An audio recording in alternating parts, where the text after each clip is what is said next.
Over 3 hours of continuous downpour caused River Susan, Owabe, Subin and other tributaries to overflow their banks.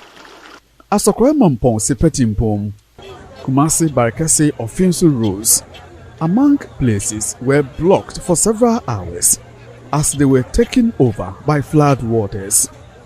Motorists and commuters were trapped for several hours amidst heavy vehicular traffic. Vehicles, including this Toyota Camry and tricycles, were swept away by the flood waters, trapping occupants on board.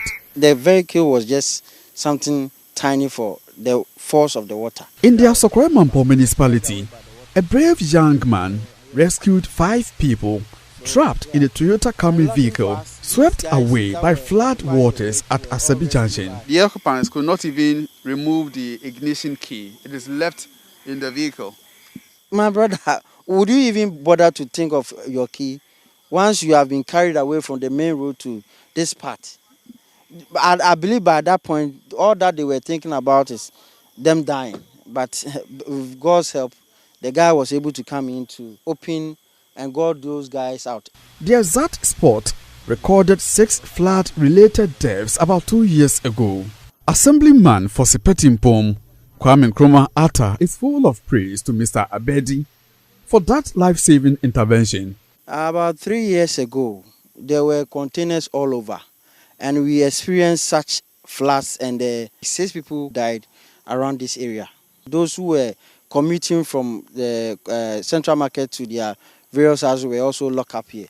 So those guys who were here managed to tie a rope around Mohammed Abidi, and it was sheer bravery that made the guy came over here to rescue those guys that were trapped in the vehicle. I don't know what came over the guy, but he had just saved us from another calamity. It was later on that the fire service came, but by the time they came, the rescue activity had been completed. We've always recommended that during the dry season, the river should be dredged. Some time past, there was this dredging activity that were being carried out on the river, and we didn't experience this kind of flooding.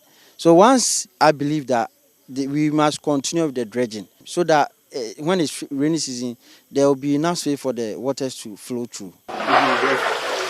Some residents stayed awake overnight to clear their rooms filled with water. It is already 2 a.m. on Wednesday. Sawaba New Site is one of the communities inundated by flood waters. In this house, I have seen some of the residents trying to clean their rooms, which have been taken over by flood waters. Hello, good morning.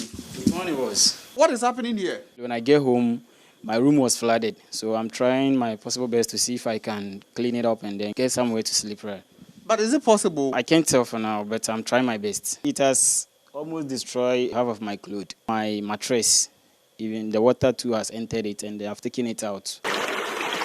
At Atafua in Kumasi, the news team, monitoring the flood situation, had to abandon the trip at about 3:30 a.m. as flood waters swept away a portion of the road linking Kronom Abohia. Portion of the road has been eaten away by flood waters. What it means is that our vehicle cannot cross to the other end of the road. Communities like Kronom, Boho and Atafua are cut off. Yesterday's case is worse. The place is not motorable again. They have to pass through a heavy traffic before getting to the other side of Kronom Abohia. Even students cannot pass through this place. They have to find another route to get to school as well. From Kumasi, for Joy News, I'm Interia reporting.